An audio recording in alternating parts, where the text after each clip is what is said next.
Alright, so the dealership I work at got a 2016 Golf R, that one, in on trade, and it happens to be a DSG, and mine happens to be a manual, so I kind of thought that I'd make a little comparison video of both of them. Obviously, you can see on the surface that this is reflex silver metallic, and my car is limestone gray metallic. So I used to be actually a big fan of the reflex silver, but to me it looks a little plain. Limestone gray kind of does too. My all-time favorite Golf R color is still that beautiful lapis blue, but still the silver, I mean, it looks very good. I mean, I don't think there's a bad color for the Golf R, but I think this silver is my least favorite. And I think limestone gray is probably about my second or third favorite. I think lapis blue is number 1, tornado red is number 2, and then this is number 3. So anyways, as you can see, my wheels are not the standard Pretoria wheels, otherwise it would be like a perfect comparison, because those are the Cadiz wheels, 19-inch, and mine right now are aftermarket 18-inch with winter tires, so not a perfect comparison right now. But my Pretoria 19-inch wheels, the factory ones, are in hibernation for the winter, because I think it's very dumb to drive winter or summer performance tires in the dead of winter. So anyways, yeah, I'll go inside each one of them and kind of run through how different they are. So I could also run through the differences between 2016 and 2017 for the Golf R. There aren't a huge amount of changes. However, as you can see, the gauge cluster in the 2016 is like that. You can see the color and the animation. The animation is the same, however, the color of the fonts, you can see it's like orangey, and now it goes back to white. But the 2017 is not like that.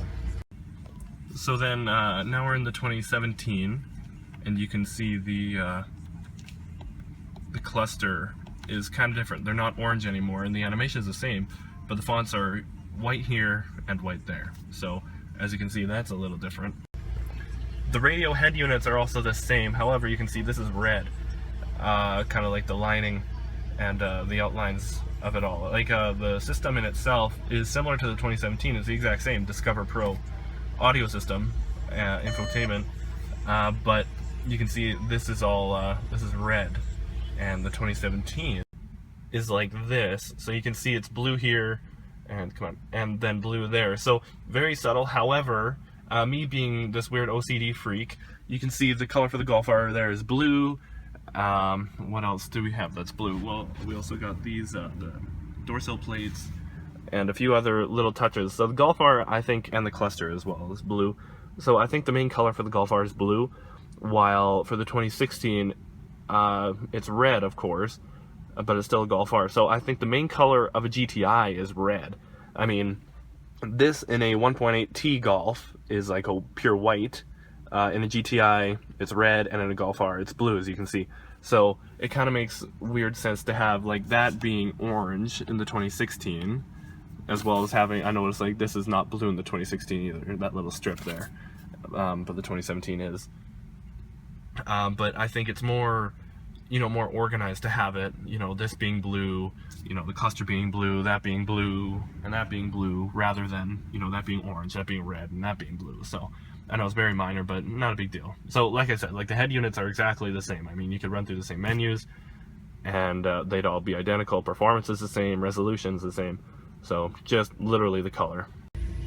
Another difference is the rearview mirror. You can see it's like a aligning standard auto-dimming rearview mirror with a bezel on it, but as you can see in the 2017 car, it has no bezel. It's completely pillarless, as you can see, like no pillars or no border or bezel around the edges. I think that looks really good.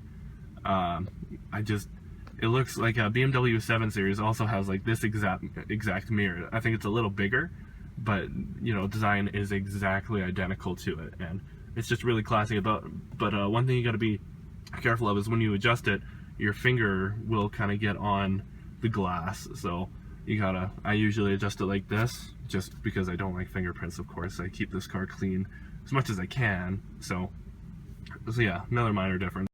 So that's really the differences between 2016 and 2017. Like I say, they're not much. I believe VW did some module work too, just for some coding and whatnot. I'm not 100% sure. 2017, you also do get the availability of light assist automatic high beams. 2016, if you have the driver assistance package like this car does, you can actually go on OBD11 or VACCOM and actually code in light assist because it already has the hardware for it. So literally all you need to do is check a couple boxes and you have automatic high beams on a 2016. On the 2017, that's not so. It comes from the factory with light assist, but hardware wise they're all the same. So now back to the original, I guess, topic of DSG versus manual.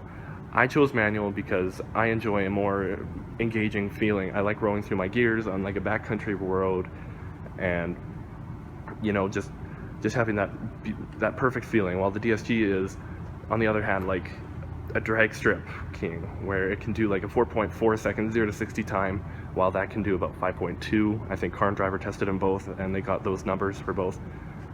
So really, there is no there's no comparison. The DSG is always going to be faster on a track, on a drag strip, anywhere. The DSG is faster. But I still chose the manual because it's more fun, it's more involving, and it's still a very good manual shifter. And I mean, it's cheaper too, so I get like $1,400 or $1,500 off of my price tag, and I get a more involving driving experience. Not to say the DSG is not evolving. It's fantastic to roll through the gears on that with the paddle shifters, but I mean, still, you can never beat a manual for driver enjoyment. So yeah, so that's my opinion on DSG versus manual. Honestly, like, there's a lot of Golf R owners that are hating each transmission option. You know, they buy a DSG and they say, oh, the manual's for chumps or something like that. I read that a lot on the forums. Or people with the manual are like, oh, manual's for life, screw the automatic. So I'm not one of those people. I actually like to come into this with an open mind. And now that I've driven both, I can say that I still prefer the manual, but the DSG is phenomenal. I mean, it's a little higher maintenance. You have to do fluid changes on it every 60,000 kilometers or 40,000 miles, and that can get expensive over time, especially when you can, you know, VW says you can do 100 or probably even lifetime fluid. I don't even think they have a recommendation for replacement on the fluid in the manual transmission. So yeah, so that's another thing. Maintenance wise, you are going to be spending more on the DSG. Reliability, you're probably going to win with the DSG on the other hand, because the clutch packs are now, you know, they're beefed up, especially for the Golf R, and they've been tested really well. The manual, obviously, you're going to have to deal with the clutch, you're going to have to deal with synchros and whatnot, things that go out on a manual transmission often over age, but I still think that you're going to be into the DSG more for maintenance than you are for the manual for maintenance and repairs. So maintenance wise, yeah, go for the manual if that's all you care about. So that's about all I can think of when comparing these cars. You can't go wrong either way, as I've said. Like, it all depends on what you want from the car. If you want, you know, blistering accelerations and just able to put it in D and go, as a lot of people are, because I think like they easily outsell manuals for DSG. Like, they sell way more DSGs than manual. And it's a shame, because the manual, it's a good transmission, you know, it's geared exactly the same as the DSG. It's not like it's really tall gearing like the GTI is. I noticed it's a bit frustrating driving the GTI around town because the gearing is a bit awkward, really tall. Well, this is, you know, geared really aggressively for the manual. And so really, like, it really comes down to what you want from the car. If you want, you know, back road monster and just, you know, a bit more work for, you know, shifting gears on your own, go for manual.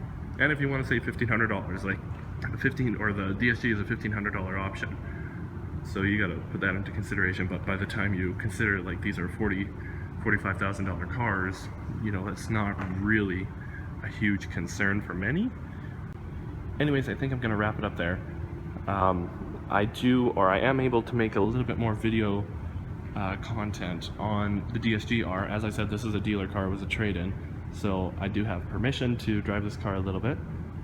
So if you guys want to see more on the DSG car compared to the manual in different ways, then just let me know, and I do have some more content ideas for my car, just walk arounds and whatnot, since I do have access to this parkade at work.